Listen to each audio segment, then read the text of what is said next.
In 1071 CE, the world that Odin, Vili, and Vi have created from Ymir's body is finally starting to settle into place, and everything is learning their purpose for being and where it was placed where it was. Sol and Mun are brother and sister, and they are known as the sun and moon. They have their purpose in the sky. Sol is responsible for light, and Mun tells the mortals when it is time to sleep.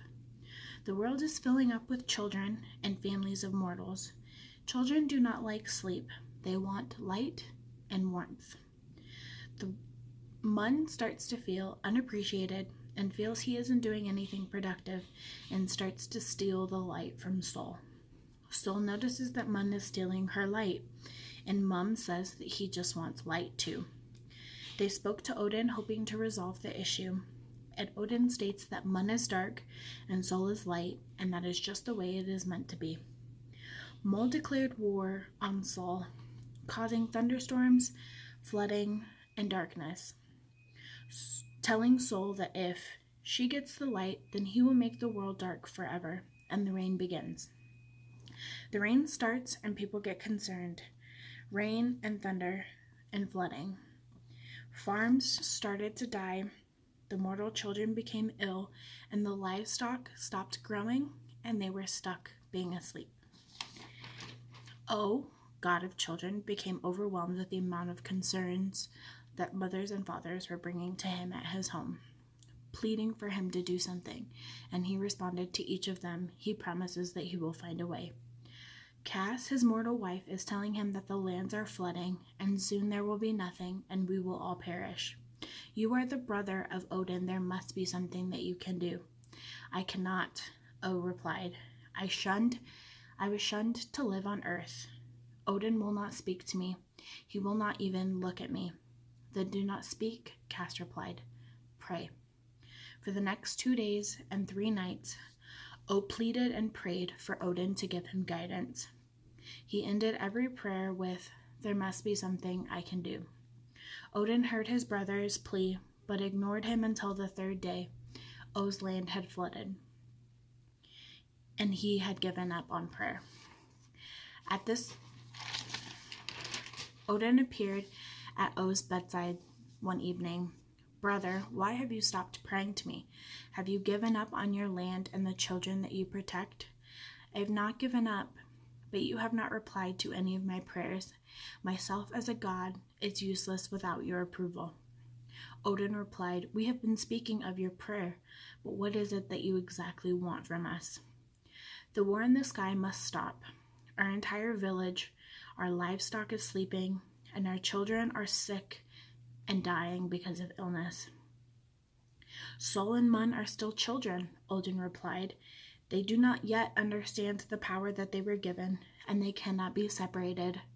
Not unless... Odin had paused, not wanting to continue.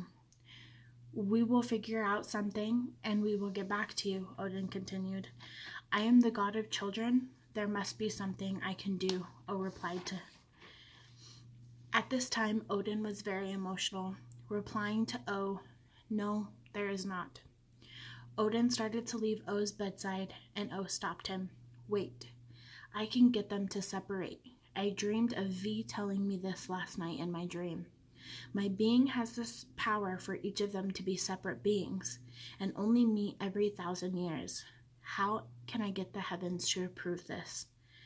Sacrifice is the only way, Odin replied, but I am not allowing you to go through with it. You are my brother, and it is not happening. But I need to save the land. Sol and Mol are going to kill everything and destroy everything that you created. There was a silence. If this is what you want, O, anything for my people, Odin, anything for the children that I was created to protect. The next morning, Odin set the fire up outside of O's home once everybody had left. O came out. Are you ready? Odin asked with hesitation. I am. I wish things were different, Odin replied. As do I, brother. They embraced. Odin handed his brother a knife. O slit his veins in his neck, his wrist, and his groins, and stepped into the fire.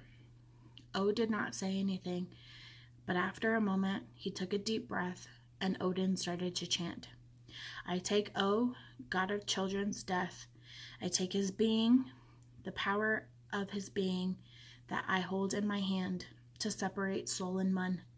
And O collapses and his life is over.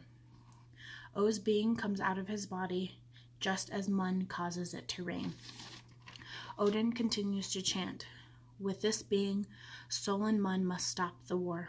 Mun is being sent to the other side of the world, and both are not to move. They are destined to only move now with natural forces. You are now separate beings. Odin throws O into the sky. There was a bam and a flash of light. Sol was then alone in the sky. The water raised, disappeared, and the livestock awoke.